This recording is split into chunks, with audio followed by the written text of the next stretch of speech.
L-4 filgħodu f'Dar il-Mediterrana l-konferenzi l-belt kienu qed isiru l-aħħar tejjiet għas-Summit MedTech Malta li laqqa flimkien eluf ta' nies minn madwar id-dinja fis-settur tat-teknoloġija medika. Il-moħħ wara MedTech World, Dr. Dylan Attard, spjega li fil-jumejn li ġejjin MedTech Malta se jlaqqa 2000 delegat, il-maġġoranza tagħhom mill-Ewropa u l-Istati Uniti.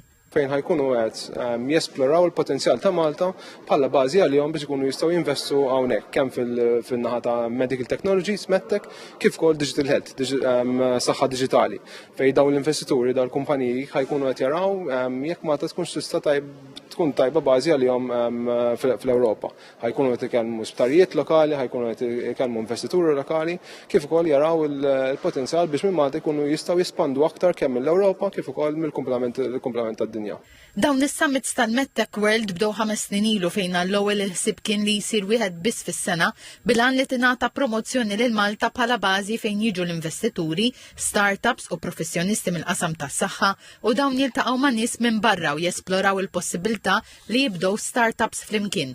Madankollu MedTech World baqgħet tikber tant li kull 3 xhur issir madwar id-dinja u l-qofol jintlaħaq f'summit f'Malta.